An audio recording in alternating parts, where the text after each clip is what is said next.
Right, so welcome to whatever this is. It's a podcast, that's not a podcast, we don't really know. But either way, it's just an excuse for each week or however many times this is going to come out, we still don't know. The organisation of it all. Of having a chat to obviously some of the team which we work with, some of the people that we work with, and obviously some interesting people. Excuse the voice, I've got a throat condition, which again, we don't know what it is, but it's a condition. So if I sound deeper than normal, if you listen to this, then yeah, it is what it is. So today we're with Lucy. She's going to give us a little bit of a background about herself. We're going to talk a little bit about copywriting today, how to write your own captions, what's the sort of best thing to be writing, how to structure your captions and stuff. And yeah, I'll pass it over to Lucy to let her introduce herself and we'll go from there. So, I'm Lucy. I've been in the coaching industry for around 4 years now, online coach for maybe 2. And I also have a background in English language and literature and creative writing.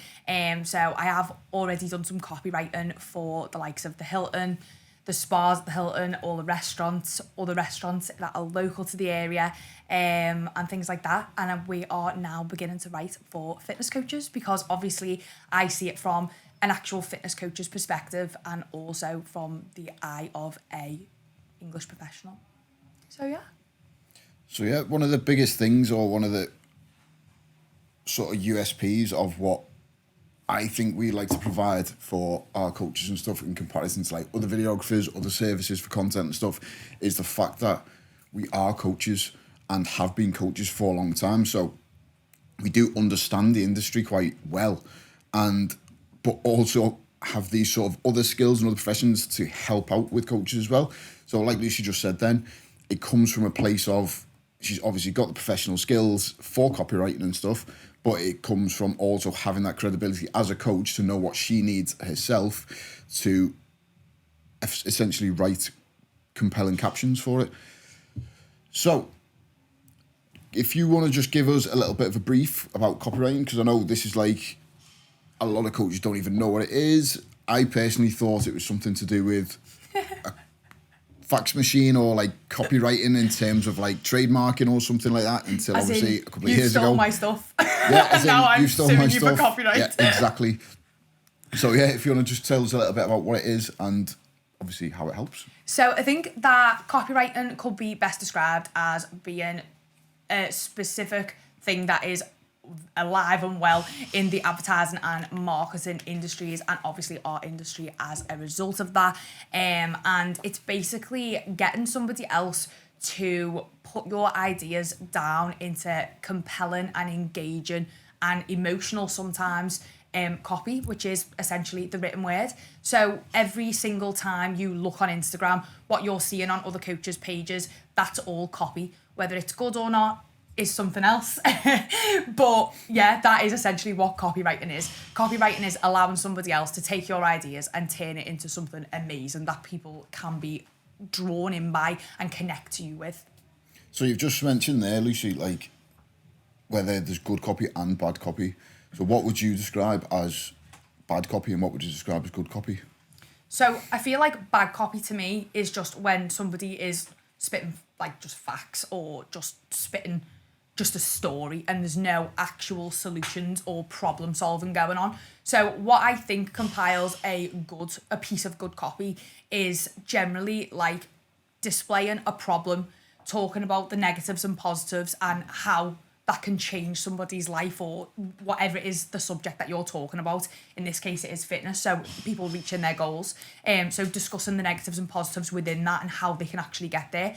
And then providing the actual problem solution and how you as a coach can help that person to get there. Yeah, so I think we talked a little bit off air. Is that what you say? Off air? Off cameras earlier on about sort of like what we see a lot in the sort of fitness industry space on Instagram, on social media, and a lot of these things, a lot of people now, sort of coaches are putting out there sort of just like hard facts, whether like here's 5 informative tips about why you should be hydrated, here's 10 benefits of protein and all that sort of thing. And I think from our perspective, that sort of like those sort of like informative captions and facts are like in the past. Like they're done. Yeah. There's so much information out on the internet now. People don't need to know the things because it's too obvious. There's too many places to find this information. People don't just need 5 facts of how to be hydrated given to them. They don't just need to see those 5 hard, concrete facts. They need to see the reasons why, the emotional connection behind them. I mean, taking hydration is a pretty difficult one, but there are like ways that you can emotionally connect being hydrated to their ultimate goal and where they actually want to end up. So finding those key points that you can draw out that connection is absolutely key, I would say, in your copy. 100%. So, like, as an example there, like I was saying, like the hydration one, that was a bit of a poor example, but one of the biggest ones, or ones which I use quite a lot, is obviously playing on the fact of, like, instead of just saying to people, like, here's why it's better to be fitter and stronger or whatever and having more energy, I talk more about, like, well, what about if you can play with your kids? What about chasing around your kids in the park and not, like, tiring yourself out and things? And delving in, that's what we was talking about earlier, wasn't it? About either being like surface level sort of captions, and then there's like deeper, emotionally meaningful captions in terms of like copywriting, into the point where people can put themselves into a story, put themselves into a situation, and then you're giving them, which we'll go over in a second, obviously problems, solutions, and sort of like what to do next about it. If you want to go into that a little bit more, Lucy. Okay, so we've got the obvious about the structure in your copy, which is obviously providing people with solutions and talking them through and putting them into a situation. But we also have like people who want to get across like a connection with their audience that maybe they haven't had before and they can't figure out why. The reason is likely because you are not putting your own experiences into that copy, and you're probably also not talking to just one singular person. I think if you want to write good copy, you have to think of your ideal client in mind when you are writing that copy. You're not speaking to everyone, and you're not speaking to a wide like variety of different people. You're speaking to this one person who is your niche. Obviously, many people are going to see your copy, but when you're writing it, I would imagine that you're speaking to this one person who would be your ideal client. So, when writing captions and writing copy, is there, in your opinion, a set amount of words people should be using? Because a lot of coaches have talked to me about like whether it's like the captions are too long or whether they're too short, or whether how is there a sort of right and wrong way for that? I personally don't think so in the way that I work. Other copywriters may disagree with me, but I don't think so. I think that it's entirely dependent upon what it is that you're trying to say, and how many words that you're going to use is going to be based on how quickly you can get to the point. I would say to try and get to the point quickly, because there is only a certain amount of characters that you can be using on an Instagram post. But I would say that I wouldn't worry if the captions are long. What I would say is try to capture the attention of the audience through the imagery that you're using on the actual content piece, so the post that you're actually writing the caption for, and also try and capture the audience with that first line. You want to try and draw them in so that they actually want to read the post if it is long. Yeah, so that's a good point there what you just made then, having that attention grabbing first line, because we talk a lot about like obviously engagement and gripping people and making them obviously read on and stuff, and obviously the first step of that is having good quality visuals, so that when someone's just thumb scrolling through, they actually stop and have a look. And then obviously the next one then is when before it shows a full caption, it will just show the first few letters, the first few words. So in that case, that's where you need to grab them first, so they want to read on. And then after that point, it's having the ability to keep them engaged and making it a compelling sort of story or scenario or something, whatever it is, to make sure they actually read to the bottom, because the likelihood is if you're going to put a call to action, that's probably where it's going to be. So if they don't ever get there, then they're never going to get to that call to action. So we put this together and started first talking with Lucy about copywriting and copywriting for coaches, due to the fact of, even though we was doing a lot of visuals for people, the second thing they struggled with the most was actually writing the captions. And first off, it was either ideas, or it was a case of they already had the ideas, they just didn't know how to word it correctly. They was probably using the wrong sort of punctuation, they're probably using the wrong sort of in the spelling and grammar and that sort of thing. And because of that, obviously, people selling sort of high ticket and like online coaching, it was given an unprofessional approach. Not only that, it was taking loads of time for them to actually sit and write it and make sure it's well written, because they just want to get back to coaching, which is the main thing about why they're doing the job. No coach wants to sit there writing for hours about captions and stuff. Except me. Except you, yeah, because you love coaching. But like, Yeah.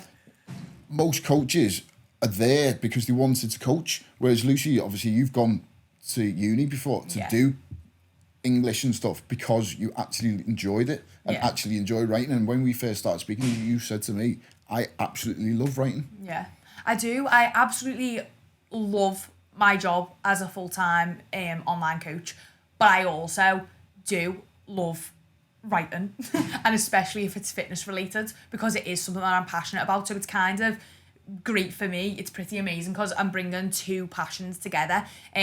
So it is something that I'm really passionate about, and I also think it's quite interesting to see kind of how other fitness professionals have different ways of wanting to get their point across, because as you said before about like, is there any specific ways? Is it long captions? Is it short captions? And you know, I honestly don't think there is a specific way to do that, because the coaches that we have worked with like don't all work in the same way. Some of them have longer stories to tell and different ways of going about trying to get that across. Some of them want short to the point, like snappy captions. Like, people are so different in their approaches, and I think that we can make that work for every fitness coach.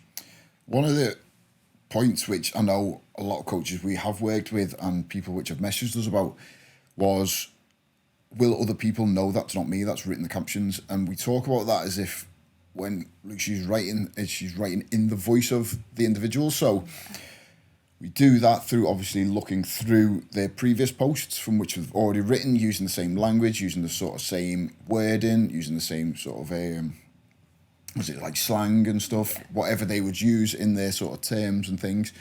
And then obviously have the call with them once a month to discuss the ideas, make sure we're on the right track with the ideas and stuff. But how would you say you would write in someone else's voice, Lucy? So like, writing in somebody else's voice is, I think it's difficult if you don't know how, but if you know how, it's not all that difficult. Yeah. It's quite easy for me to take on the persona of another coach, I would say, because again, obviously there's the passion around fitness and things like that, and although other people do things differently, I feel as though I still have a massive respect for the way that other coaches handle their own business and the way they portray themselves on social media. So it's quite easy for me to go through somebody's profile, have a call with them kind of so that I can speak to them, get a feel for their personality and really delve into who they are. And also like on this call as well, like we're not just like, what are your captions? What do you want it to be like?